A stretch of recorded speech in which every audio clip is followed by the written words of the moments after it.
Tan claro como podemos verlo en la palabra de Dios, que el arrebatamiento sucederá, ¿no?, antes de la gran tribulación. ¿Por qué es que hay un grupo de cristianos, digo yo un grupo, ¿no?, porque hay cristianos en todo el mundo, que quieren vivir esa situación? ¿Por qué es que ellos quieren hacer eso? ¿Tienen ustedes alguna idea? Estamos hablando de un infierno en la tierra. Estamos hablando de un horror como el mundo jamás ha conocido en su historia, y Dios no nos ha establecido para ira, dice la palabra. Así que ¿por qué piensan ustedes que quieren hacer tal cosa cuando la Biblia es clara en lo que refiere al arrebatamiento de la iglesia antes de la gran tribulación? Adelante. De todos los correos y llamadas, preguntas que recibimos cuando tratamos con profecía en el programa de mamá, los que creen que esa es la primera razón, dicen que la iglesia debe ser purificada. Bueno, pero ¿no entienden que la sangre derramada en la cruz del Calvario es lo que purifica la iglesia? Es absurdo decir eso. ¿Qué tal todas las personas que vivieron antes de la gran tribulación entonces? Exacto, no pueden responder. Otra razón que he escuchado es que debe haber sufrimiento en el cuerpo de Cristo, que debemos ser bautizados en su sufrimiento, y eso es lo que el propósito de la gran tribulación es. Eso, una vez más, está diciendo que la sangre no es suficiente. Sí. ¿Iba a decir algo usted? Los que contemplan la gran tribulación, porque yo no creo que se trate mucho en cuanto a escatología en las iglesias, no creo que hay mucha enseñanza en general, pero para los que reciben enseñanza, yo no creo que es una pregunta de que si quieren ellos o no. Creo que en su mente a ellos se les enseña que tienen que pasar por ella, porque hay un malentendido, mala interpretación del propósito de la gran tribulación. ¿Por qué existe tal cosa que se llevará a cabo? ¿Cuáles son las circunstancias que rodean todo este asunto? Y como lo hemos dicho en otras ocasiones, es una mala interpretación que no es para la iglesia, es para Israel. Y hasta que nosotros entendamos ese punto y por qué la premisa de este pacto que leímos esta noche en Daniel capítulo 9, ¿qué está sucediendo? Porque es que esto es importante y significativo. Él está hablando de Israel. Eso se tiene que entender, si no la iglesia va a interponerse en el lugar en el que Israel debe estar, y está en la Escritura. Loren, ¿ibas a decir algo?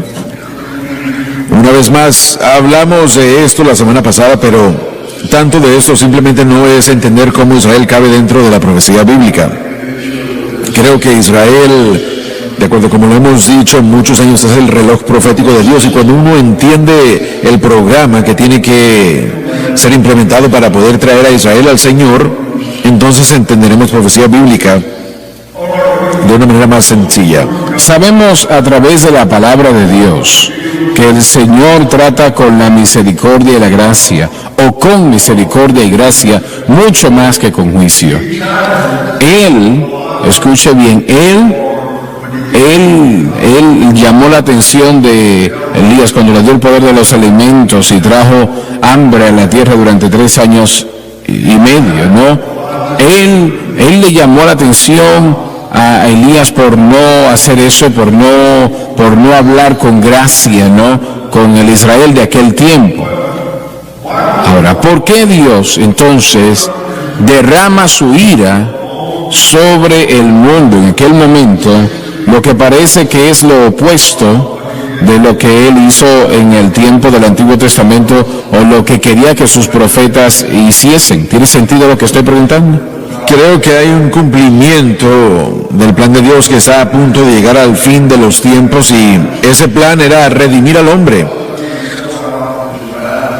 Dios no va a derramar su ira sobre aquellos que han aceptado su plan.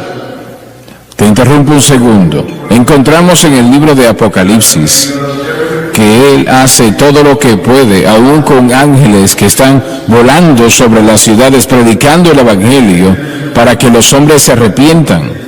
Y una de las palabras fundamentales en el libro de Apocalipsis es: y no se arrepintieron. Así es. Eso dice una y otra vez en el libro. Así que la idea de que Él derrama juicio, sí, pero no antes de darle la oportunidad a los hombres de arrepentirse. Una y otra vez leemos en Apocalipsis 2 que la gente sabe que es Dios que está haciendo lo que está haciendo, y aún levantan su puño y lo maldicen por lo que están haciendo, simplemente porque ellos no quieren ceder sus corazones a Él. ¿Por qué? Esa es la naturaleza del pecado. Esa es la misma naturaleza de la rebelión. Cuando el hombre cayó, se convirtió en egoísta. No quiere tener a un Dios que controle o a un Dios que sea mayor que sí mismo. Él quiere su propio camino. Quiere ser Dios, sí. Un par de cosas, regresándonos a la pregunta original, creo que hay mucho malentendido de la interpretación en Mateo 24 y Lucas 21. Y yo creo que la esencia de eso, por lo menos alguna porción de ese malentendido, es no separar el arrebatamiento y la segunda venida. Mucha gente no entiende que esas son dos diferentes situaciones. Qué bueno que haces esa pregunta, o qué bueno que dices eso, porque en Lucas 21 Jesús dice algo muy importante. En Lucas 21, lo mismo que en Mateo 24, en Lucas 21 trata con Israel de aquel tiempo y el juicio que viene sobre Israel cuando Titos destruyó a Israel en el año 70 después de Cristo. Cerca de 1.100.000 judíos murieron en ese conflicto que sucedió. Esa masacre realmente fue lo que fue. Realmente el ejército de Titos se le dio instrucción por Vespucio, que era el papá de Titos, que la ciudad no podía ser destruida, sobre todo el templo, que era en ese momento uno de los edificios más bellos del mundo, no se podía destruir. Él tuvo que irse, dio instrucciones a su hijo y a sus generales de que hicieran lo que acabo de decir. Y tuvo que irse a Roma, donde vendría a ser César. Y los hombres no tenían respeto por su hijo Titos que tuvieron para Vespucio. ¿Y qué sucedió? Ellos total y completamente destruyeron el templo. Y Jesús había dicho propiamente, eso fue un cumplimiento de su palabra, que ninguna piedra quedaría sobre la otra en ese lugar. Y toda piedra fue arrastrada de su lugar, porque se había escuchado de que entre las piedras de ese templo había oro. Eso era lo que se les había dicho, no había ningún oro allí, pero eso le habían dicho. Así que tomaron bueyes y con esos bueyes movieron todas las piedras, cumpliendo la palabra de Cristo cuando dijo que ninguna piedra quedaría encima de la otra, ¿no? Y destruyeron el templo total y completamente. Mataron y destruyeron 1.100.000 judíos en ese momento. Vendieron cerca de 1 millón como esclavos al mundo, al punto de que los esclavos del mundo, o los mercados de esclavos del mundo en aquel tiempo, estaban inundados de esclavos. Así que de eso estaba hablando Jesús en Mateo capítulo 21. Él no estaba hablando del tiempo que viene aún. En Mateo 24, ahora Jesús le da semblanza, y vamos a volver al 21. Los cristianos en Jerusalén y en Judea, en ambos lugares, realmente en Jerusalén, ellos leyeron lo que Jesús dijo en Mateo 21. Lo leyeron e hicieron lo que Él dijo que hiciesen. Váyanse de la ciudad, no se queden allí. Ningún cristiano murió o perdió su vida en ese conflicto, ninguno. Cada uno salió porque escucharon, leyeron lo que Cristo dijo y obedecieron. Ahora, Mateo 24 es totalmente distinto, porque tiene que ver con, y si tomamos el tiempo de leerlo, no voy a hacerlo ahora, pero tomaría realmente la próxima semana para leer todo eso, pero de todas maneras, lo que Él nos entregue en Mateo 24, sí voy a leer un poco de eso, pero eso tiene que ver con el tiempo que está enfrente de nosotros, en nuestro futuro. Así que ambos tienen declaraciones similares, pero son dos cosas distintas, ¿no? Totalmente, y qué bueno que lo resaltas. Y las profecías dadas, hubieron muchas, que nos dirigían a la destrucción de Jerusalén en el 70 DC, como usted mencionó. Pero no solo están limitadas a ese tiempo, esa es otra cosa. Cuando leemos las profecías en el Antiguo Testamento, también están hablando muchas de ellas, contemplando lo que debe venir, lo que está a punto de venir. Hay un nivel múltiple, un efecto de múltiples niveles, por ejemplo, si lo podemos decir así. Aparte del Gran Coliseo en Roma, está el Monte Palatino, que es donde se reunía el Senado romano, y muchos vivieron ahí, muchos sus ídolos eran adorados ahí, y la mayoría de todo eso es ruinas. Pero hay una localidad que es muy bien preservada llamada el Arco de Tito, y dentro de ese arco se puede ver la inscripción que fue su logro más grande en Roma. Mostraba a los romanos cargando, y hermano Tony, tal vez usted lo ha visto antes, muestra cómo ellos llevaron a cabo, o cómo llevaron ellos todos los artículos y elementos del templo. Así que eso está muy bien preservado y uno puede caminar por ahí y verlo. Es un edificio muy grande y nosotros estuvimos ahí hace poco y fue un recordatorio de todas estas cosas en la escritura que se han cumplido. Dani, vamos a Mateo 24, por favor. Vamos al capítulo 24, versículo 21. Vamos a empezar a leer allí. Jesús aquí está hablando del tiempo que está próximo a llegar, la gran tribulación, ¿no? Adelante, por favor. Porque habrá entonces gran tribulación, los últimos 3 años y medio, cual no fue desde el comienzo del mundo hasta ahora, ni acontecerá jamás.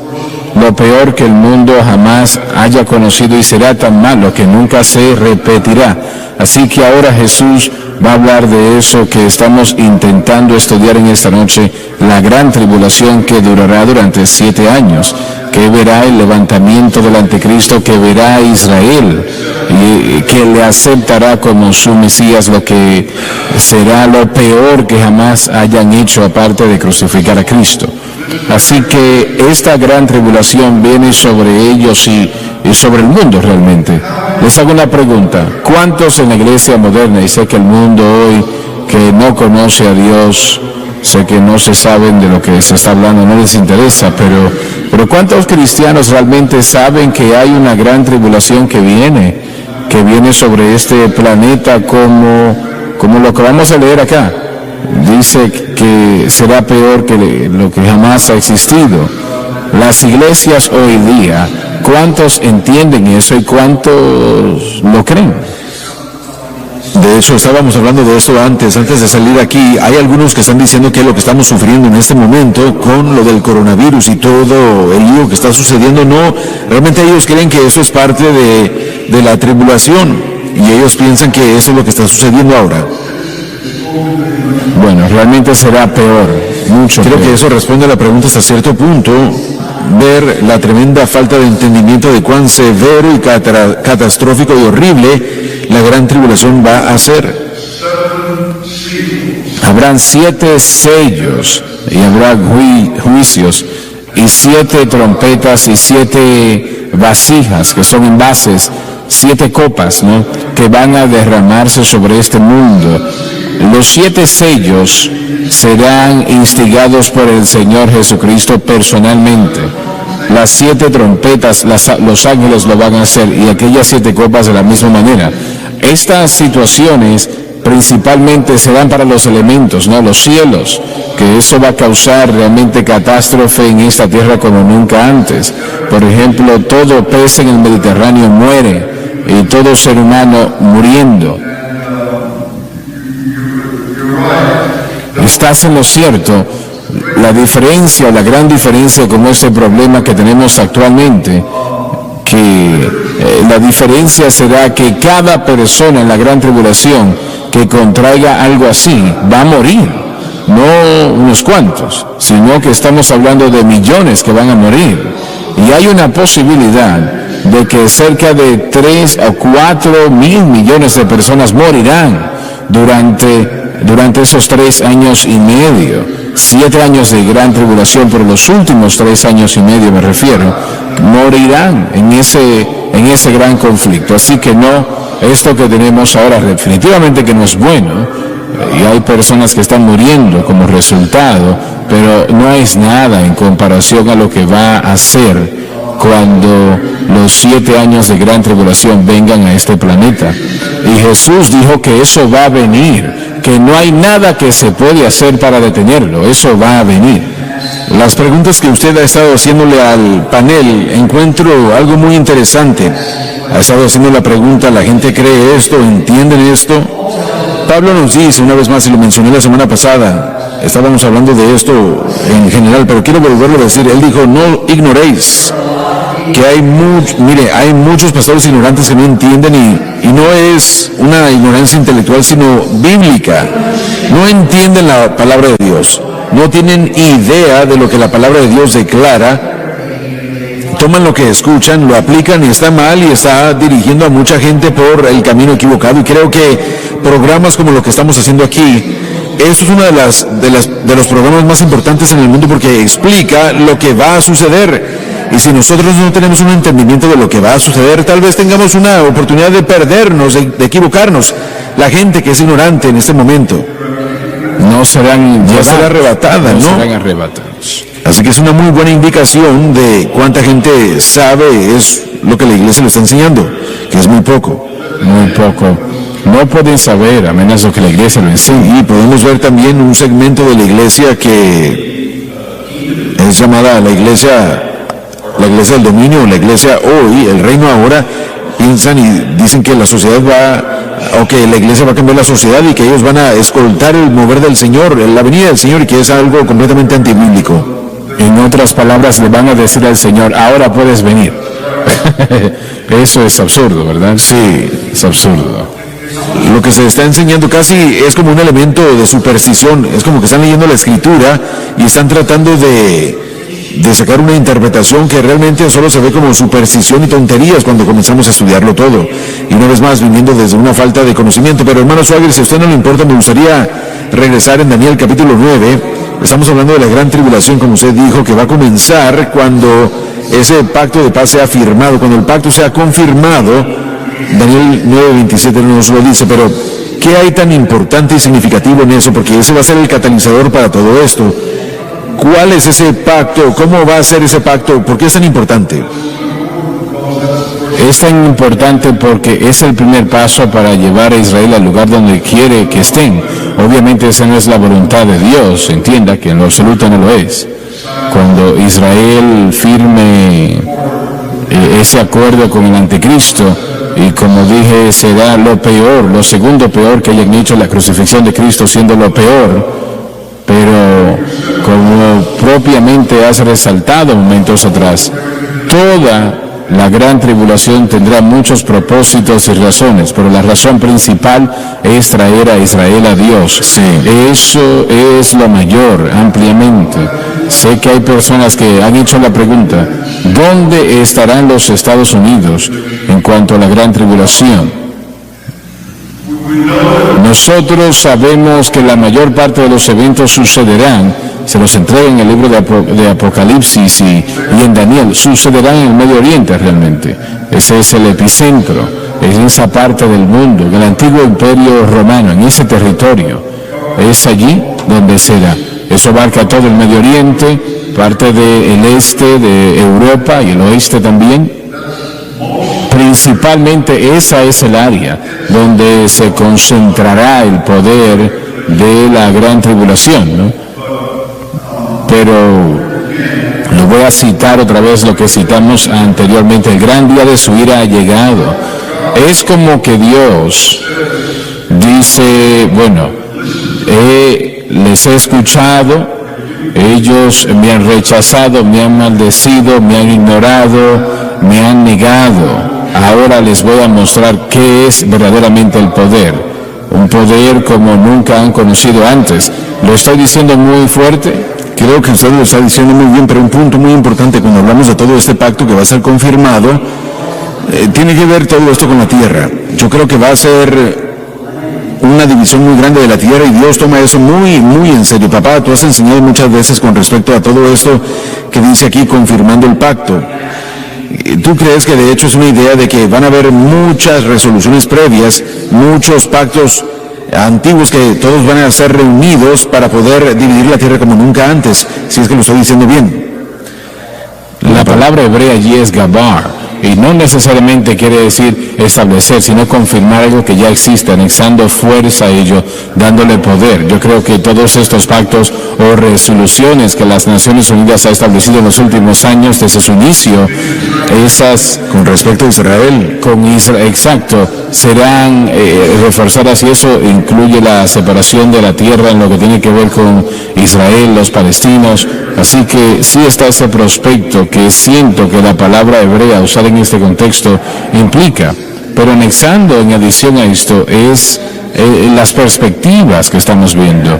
Y cuando digo perspectivas, la iglesia primitiva, y si podemos ir tal vez atrás un momento, empezó a apartarse de lo que estamos enseñando. La iglesia primitiva, los padres entendieron profecía bíblica correctamente. Cuando hubo un retraso del retorno del Señor, empezamos a ver lo que podemos llamar, vamos a decir, el estudio, una diferencia entre el estudio de la palabra de Dios, los mártires, luego Tarconios y Agustino, y estoy dejando fuera muchos nombres por el tiempo, empezaron a cambiar cómo entendemos y leemos la Biblia, empezaron a alegorizar cosas, y la propia idea de decir que la iglesia reemplaza a Israel fue muy prominente. Para el tiempo de Agustino, su libro Idea de Dios básicamente elimina todo futuro para Israel, y ahora tiene la iglesia en el aquí y ahora. Todas esas influencias afectan al establecimiento de la Iglesia Católica Romana, y todo eso todavía está presente. Israel no está entendida. Los pactos de tierra son tan fuertes que aún Dios, en Joel capítulo 3, los primeros versículos, trata específicamente con Dios castigando a las naciones que tratan de dividir su tierra. Así es. Yo respeto a nuestro presidente bastante y creo que está haciendo un trabajo fenomenal, pero una cosa que él no hizo, pero sí trató de avanzar en esa dirección, y creo que fue equivocado eso, el dividir a Israel y darle parte a los palestinos. No creo que fue lo correcto. No creo que ningún hombre tiene derecho de hacer eso. ¿Es correcto decir eso o no? El presidente Trump, en sus recientes esfuerzos de tratar de presentar una solución en cuanto al debate para que se pudiera crear un Estado palestino y la soberanía de Israel en su tierra, sí existió una sugerencia de fijarse en lo alternativo, y uno de ellos era considerar a Jerusalén. Por supuesto, ese ha sido el deseo de los palestinos, parte del plan de paz de los saudíes, que es muy prominente, que no se presentó aquí en Estados Unidos, pero allá sí le da al este de Jerusalén al pueblo palestino. Arafat dijo que querían un pedazo a la vez. Correcto. Y en Johannesburgo, básicamente él habló acerca del Hudna, que quiere decir que está haciendo la paz, pero la idea era la idea islámica de hagamos paz, solamente lo suficiente para poder tener la fortaleza de tomar más de lo que queremos. Pero esa tierra le pertenece a Dios, y obviamente le pertenece a todo el mundo, pero esa tierra es especial, como lo dijiste, es muy especial, y realmente ni siquiera le pertenece a Israel. Ellos son los administradores de esa tierra, ¿no? Y sé que el primer ministro Netanyahu no estuvo a favor, es lo que entiendo, y sé que ustedes conocen bastante del tema. No estaban a favor de renunciar o a ceder. ¿Cuál es el área que están buscando? ¿El este de Jerusalén? ¿El este? No. Cisjordania. Cisjordania. No estaba de acuerdo de ceder esa tierra. No quería darle esa área, y él estaba en lo correcto, porque no ha habido nada más que problemas desde aquel tiempo hasta ahora. Vimos más en particular lo que sucedió con Ariel Sharon, uno de los primeros ministros anteriores, que dio la banda de Gaza. No se ha convertido en nada más que una sede de terrorismo en contra de los ciudadanos israelitas, y muchos han muerto por eso. Así es. Dani, vamos al versículo 22, por favor. En aquellos días, si no fuesen acortados, ninguna carne será salva. Se refiere a Israel, que se acerca a la extinción. Mas por la causa de los elegidos, Israel, aquellos días serán acortados. Por la segunda venida. Como dijimos tiempo atrás, esto no es entregado dramáticamente, pero sí es una gran realidad. Cuando dice que en aquellos días no fueron acortados, ninguna carne sería salva. En la gran tribulación está diciendo eso acá, que cientos de millones van a morir y muy posible aún miles de millones. Hay 7.000 millones y medio, 7.500 millones de habitantes en el mundo, y aproximadamente 50% van a morir durante la gran tribulación. Cuando contamos los que podemos encontrar en el libro de Apocalipsis, estamos hablando de muchos. Está de acuerdo, obviamente, si es en todo el mundo del Medio Oriente, pero todavía Jesús dijo que a menos de que esos días se acorten, no se salvaría ninguna carne, queriendo decir que cientos de millones van a morir en ese tiempo en particular. Y realmente será algo horrible como el mundo jamás ha conocido. Usted no tiene que estar aquí en ese momento. Ninguna persona tiene que estar aquí.